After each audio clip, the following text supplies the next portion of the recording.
Hey, it's me, Tiffany the Budgetnista, your favorite financial educator. If I'm not your favorite, I will be soon, okay? Welcome to Money Glow Up from Yahoo Finance. Here, we try to figure out and break down the misunderstandings you might have about money. Yes, there are stories that we tell ourselves about money that are not true. There are stories that we tell ourselves about money that hold us back. There are stories that we tell ourselves about money that hold us in bondage. But from this show, I want you to leave feeling helped, but I really want you to leave feeling hoped up, right? I want you to know that you have the tools necessary to live the financial life of your dreams. I want you to know that here you can get a money glow up.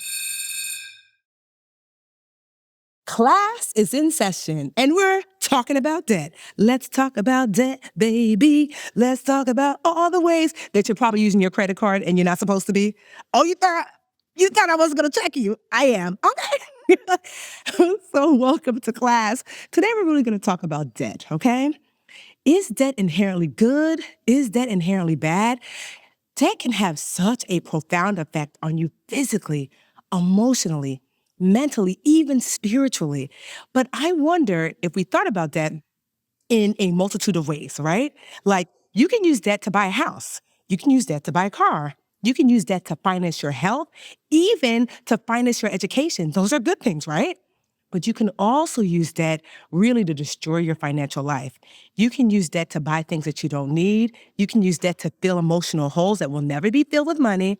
You can use debt in the drive-thru at your favorite fast food restaurant to get chicken nuggets. Oh, you didn't know? Whenever you swipe that credit card, you are actually getting a loan for chicken nuggets and that drink. A loan.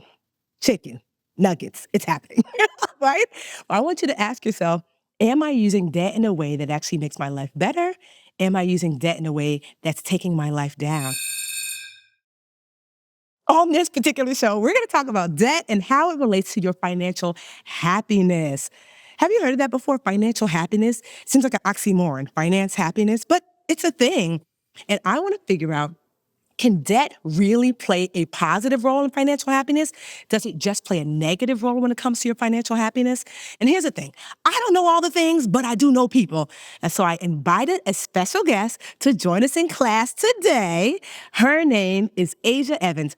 Asia is a writer. She's a speaker. She's a financial therapist. She's been in the mental health space for 10 years plus. Asia also is a new author. She has a book called Feel Good Finance that comes out in December, and I've invited her to class today so she can talk to us about debt and how it relates to how we feel about ourselves and our lives. Before I invite Asia in, I want you to be on your best behavior. You're not going to embarrass me, Teacher Tiffany, on today, okay? You're going to have your listening ears in, you're going to have your pen and pad out, and you're going to be focused. Are you ready? Let's welcome Asia to class. We got a guest, Asia. Welcome. Thank you. I want you to know that my students listening are prepared. They're on their best behavior because if not, they know they're not going to get that snack afterwards. Mm-hmm. So I invited you here because I want to talk about debt. Yep. Is debt always the worst? Can it sometimes be okay? Is it as bad as we think? So we want to explore all of these things because I know you're a financial therapist. So let's start with that, with the elephant in the room. Is there ever such thing as a healthy relationship to debt? And what does that actually look like if that exists? I want to say yes. Okay. I tend to see people who feel like they're really struggling with carrying debt. So my perspective sometimes is coming from a point of people feeling really bad about their debt. Okay. But the thing about debt is sometimes it allows you to get things that you would not be able to get if you didn't have the debt. So, for instance, a mortgage, student loans. Like I have student loans. There is no way I could have paid cash for my graduate degree. So taking on student loans was really important for me to be able to do the work that I'm doing now. And that is really meaningful to me. So it is not all bad. It is not all doom and gloom, even though, we have the great debate of what's good debt, what's bad debt.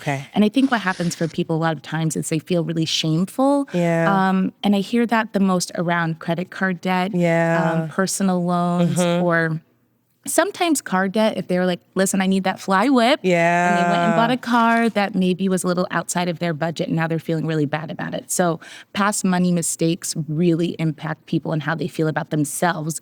But, the debt might be the catalyst. So Oh, I love that you said that, because what it sounds like you're saying is that it's not the debt itself, it's what it brings out of you. 100%. Not the debt, it's how you feel about yourself because of the debt. Oh, okay. So would you say that, maybe your relationship with money growing up as a kid, does it come from your parents? Like, where does that kind of how you feel about your set self as it relates to like the way you navigate money? Like, where does that originate from? Yeah, all of it.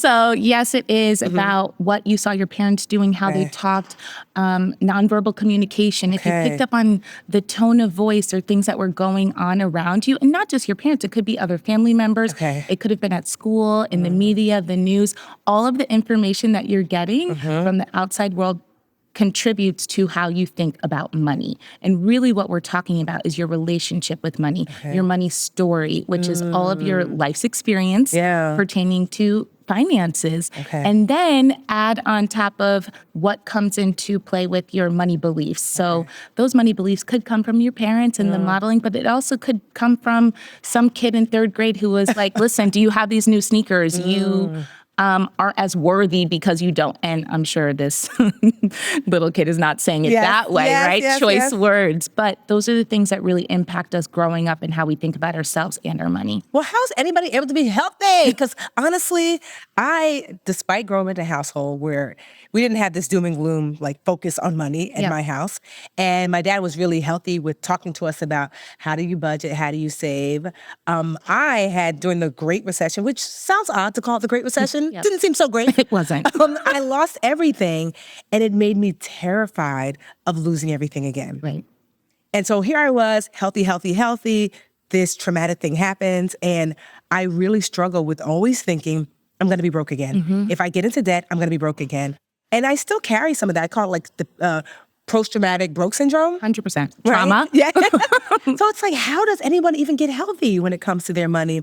And as it relates to debt, like, how do we get and stay healthy when these things happen? Yeah, I mean, reading our books is really going to be helpful for everybody. But also what I would say is taking the time to really identify your feelings. Where do you find that this is coming up over and over again? Where are those patterns coming for you? And the thing about financial therapy is that it really doesn't matter how much money you make.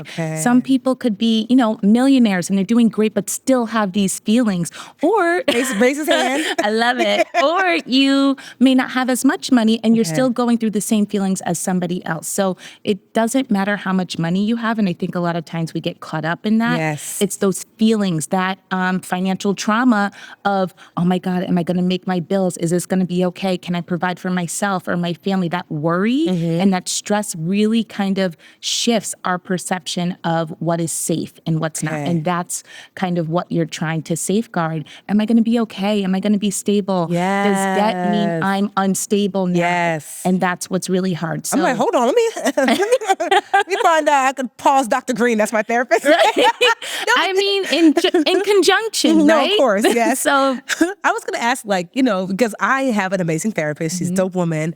And so much of what you're saying about trauma relates to more than just like trauma as it relates to debt. So I'm curious, as a financial therapist, how is that different? Like, what does it look like when you're working with a client? Do you actually have therapy, and then you sprinkle a little money in there?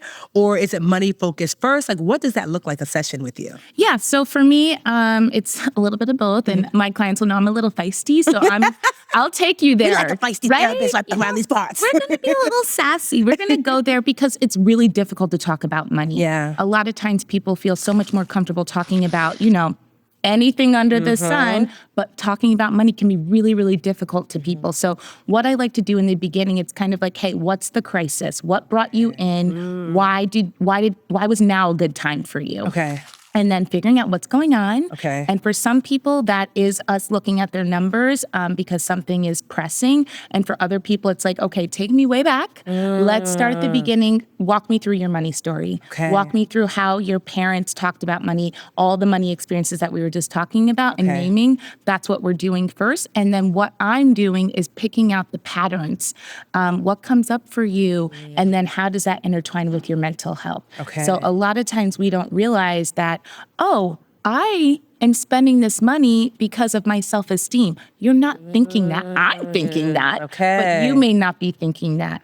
But you're like, oh, it's a new weekend, so I'm going to get this outfit. Oh, we're going somewhere different or on vacation. I need a new outfit. And I'm asking you, how come? What does it mean if you don't have that outfit? Okay. What does that bring up for you if you're not showing up looking dressed to the nines all the time? So it is a lot of questions and walking me through somebody's story to understand kind of what's been going on for them and how does their mental health, how they feel about themselves and their life experience impact their patterns with money.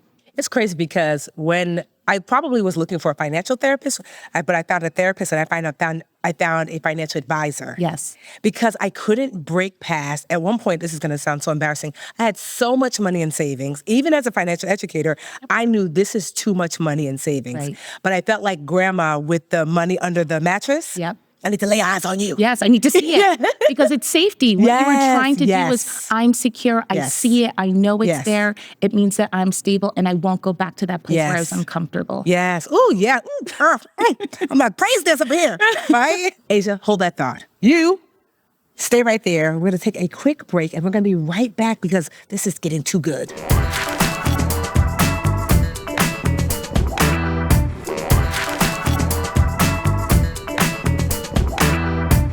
We are back like a heart attack. Well, hopefully not a heart attack, but we're back either way. We are in class with Asia Evans. We're talking about debt. We're talking about financial happiness. Let's get back to this juicy conversation. Now, here's the thing. I want to ask, like, if you can, we're not going to have a session, although maybe later. But can you walk us through maybe like a typical exercise you might do with someone who is struggling with debt, because I know folks are listening and they're like, ooh, Tiffany, ask her, what can I do at home? Yep. So if I was coming into you and I said, hey, I feel so ashamed. So I'm going to take it back to Tiffany. That was $35,000 in credit card debt. Yep.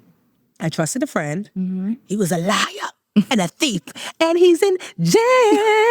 I'm doing the Britney like, he's in jail. Anyway, I don't know if they have radio in jail, but if they do, hey, boo. So I had met him on spring break. Yep. I was like in my early 20s, and I thought that he was rich because, when you're young, you think that when you have stuff, you are rich. Yep. And I knew him from a number of years. After that, we stayed cool. And in my mid-20s, I decided I want to learn to invest. Yeah. So I said, let me reach out to my one rich friend because he had fancy car, high-rise apartment in New York. Yep. So he said, sure, I'll scam you. Help you. And so, Terrible. So he told me, I wasn't savvy enough to know, but he said, best way to get rich is to use other people's money. Mm-hmm. He had me take out money from my credit cards, a cash advance, which is the worst. Yeah. Because the interest rate on cash advance are significantly higher than just swiping your card. Yeah. And so I did that, and it was maybe like $20,000 or $25,000. I'd never had credit card debt before, but the business plan that he laid out for me said I was going to make $2,000 a week for 2 years. Wow. Girl, the foolishness. And so I was like, well, I'm about to be rich, so I might as well use the rest of these cards, which I did. I bought some shenanigans, but I also bought some courses and stuff. And so I ended up with $35,000 in credit card debt in 1 week. And of course, he was a scammer, took that money because I gave it to him in cash. Yep. He took that money and I never heard from him again. Well, no, he used to call to kind of semi-taunt me, which was the worst. But it did a number on me. Because up until then, I did not realize that I trusted my choices up until then. Yep. And then it was like, Tiffany, you're stupid. Yep. That's exactly what I was saying of trust. Yes. I was like, so that's probably where I would start. So let's go and exercise. So I come to you and I'm probably still carrying some of that now because I'm still scared to despite all that I've done in this space, in this field, I still am afraid. I just bought a condo and I paid cash for it. Thank you. Even though my financial advisor was like, we could put this money into the market, Tiffany, it could do more. But I was like, I am afraid that if I don't buy cash for it, just like my condo that I bought when I was 20 and I lost it during the recession because of that mistake I made with the thief, I was afraid of what if I lose it again. Right. And so I didn't make the best financial choice. I made the best choice for Tiffany. Correct. And so what would you, I'm coming into session, I'm telling you all this, now y'all know all my business or whatever, judge your mama, not me. And so what would you, what's an exercise you would do with me to help to kind of move me forward? Yeah. So with that exact example, I would probably start with trust. Okay. And not just trust of other people, but can you trust yourself again? What do we need to do to help you remember that you can trust yourself? Okay. So what I tell my clients all the time, they hate it, but I love them. Positive affirmations. Okay. Go to the mirror every single day and tell yourself, I trust you, Tiffany. I wish we had a mirror. I'm like, production! Right? Tell yourself, I trust you, Tiffany. I trust you, Tiffany. And you're talking to yourself because you're trying to remind yourself that you can do this. You've done it. You've gotten yourself out of that situation. And then I would be like, okay, now I want you to journal all of the reasons why you feel like you can't trust yourself. Really. What are the reasons besides this one instance that are telling you that you can't trust yourself? Come back. We'll talk about it, process. Okay, now go home. Now I want you to write down all the reasons why you can trust yourself. What have you done that has reminded you that you are trustworthy, that you can take care of yourself? And then come back. All right. So affirmation. Yep. I trust you. Yep. And then journaling and continue to talk about it and journaling some more. Oh my gosh.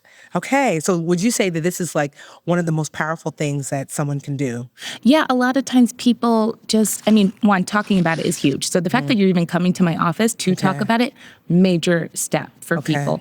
But so often we feel really bad about money, especially when we feel so, we just don't feel confident about it. And if we make one mistake, that's it. I can't do it. I don't know what I'm doing. And what I want to do is help people come back to the space of trusting themselves so they can make the money moves that make them feel good and live your best life. Well, I want to just ask one last question really quickly before we wrap. If the money mistakes are not mine, how do you help people manage where they're like, oh, yo, it's my kid. My partner just does whatever. And so I'm not making the mistake, but I'm carrying the anxiety. What happens then? Do those people come to you? Do they bring those people with you? Please. Come as a couple. Both of you need to come. I might have a session with one and then session with the other.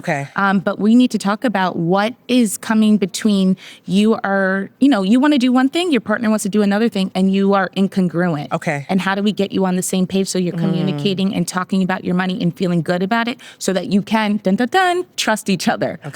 So you would say, no matter what financial position you find yourself in, there's hope. Yeah, 100%. Aisha, I just want to say thank you so much. Absolutely. First of all, I'm not going to lie, you ministered to me, you know what I'm saying? So, I might be calling you after this. Please do. So for those of you who thought class was amazing, you need a little after school, stay tuned because we're going to break down some of what we learned today. We're going to be right back. All right, y'all. So our special guest, Asia Evans, has left today, but not you. You are still in class because we have a little after-school tutoring, a little supplemental learning, if you will. We're going to hone in on a few thoughts, right? There are 3 core thoughts that I'm going to kind of dive deep into that I learned from Asia. And if you don't have a pen and pad, now's actually a perfect time to go and get one because this is what you're going to want to take notes on. Are you ready? All right, put a little 1 on your paper. Okay. First, you might be thinking to yourself, okay, how do I actually justify a financial therapist when I am struggling so much financially? I'm in debt, Tiffany. And I understand. You're like, make it make sense. The math is not mathing. And what I'm saying is that any investment in yourself is a good investment. Any investment in your growth. I want you to think about it this way, right? So what if the reason why you're in debt is because you have an emotional, mental attachment to money in a way that's unhealthy, and a financial therapist could actually unlock that and get you out of debt? Wouldn't that be pretty amazing? And so anytime, like I said, that you can invest in yourself, and after years of struggling by yourself, don't you want a little bit of relief? And a financial therapist can potentially help to do that for you, all right? And so just remember, investing in yourself is never a waste of money. So just know you are always, always, always worth it. You got it? All right, put a little number 2 on your paper now. You ready? Okay. So the second thing that you might be asking yourself is, okay, you've convinced me. I'm interested in a financial therapist, but quite honestly, Tiffany, I just don't have the money. I can't crunch the numbers. How do I financially prepare for something like that? And I would say, before you start telling me that you don't have the money, have you actually called a financial therapist and say, how much do you cost? I bet you didn't. I bet you didn't. You haven't. Have you gone online and just looked at how much they cost before you say that you don't have it? Now, if you've done that and you realize, okay, I've looked and I really can't afford it, I want you to know that there are other ways to pay for it. You might be able to go through HR. Maybe you have a benefits package that allows you to get therapy, okay? Also, too, you can do a less expensive version, something virtual instead of in person.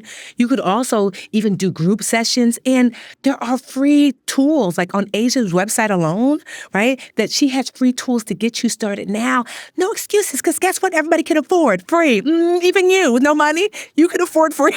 You can, I promise. All right, so now that I've allowed you to get my financial therapist, and now I've showed you how you can afford it, especially the free part of it. Let's talk about what you can do now, even before you start working with a financial therapist. Put number 3 on your paper. You still got your notebook out, right? Okay, good. We're going to talk about some of the affirmations and how to create financial affirmations for yourself. So you saw in Asia and I did an exercise. And the thing is, affirmations are not easy to create because you are going to need to bring out the dark, yucky, kind of like mean stuff that you say to yourself about your money. For me, it's, Tiffany, man, you're so stupid. You made these mistakes over and over. Or like, Tiffany, I can't trust you with your money. They feel hurtful because they are. It feels mean, but you need to bring it up. That's why you want a safe space. Maybe it's with someone else. And then I want you to shine some light on that darkness. I want you to flip the narrative to the direct opposite in a positive way. Instead of, Tiffany, you're so stupid. Tiffany, you're so smart to have tried and worked on your finances. I'm proud of you. Instead of, Tiffany, I don't trust you with your money. Tiffany, I trust you with your money because you made those mistakes years ago. You're not the same person. Do you see? So I want you to bring up the dark and ugly, and then I want you to say, what is the equal and opposite light energy of those words? And I want you to say those affirmations to yourself every day. You know, look in that mirror morning, noon, and night and say them until you feel them. That's right. You got your number 1. You got your number 2. You got your number 3. All right. See, supplemental learning is worth it, right? You know, I've been a teacher for over 10 years, and I'm going to leave you with just a little bit of homework, which I've already kind of tiptoed into. You're going to do your affirmations. You can certainly share them with me. I'm the Budgetnista on all the social places, right, if you're wanting to. And then also, too, you're going to go to getgowithmoney.com. Bunch of financial resources to help you get and stay on financial track. Right? So I want you to remember that you are never alone in this. No, because as long as Money Glow Up is here from Yahoo Finance every Thursday, 12 p.m. Eastern Standard Time at yahoofinance.com on all the streaming platforms, you're never alone, right? I'm here right beside you. I just want you to remember that, like, this show is really about breaking the misunderstandings that you have about money and doing so in a way that you're not alone. I'm Tiffany the Budgetnista, hopefully your new favorite financial educator. And remember this one thing: trust yourself. All right, y'all, until next time. This content was not intended to be financial advice and should not be used as a substitute for professional financial services.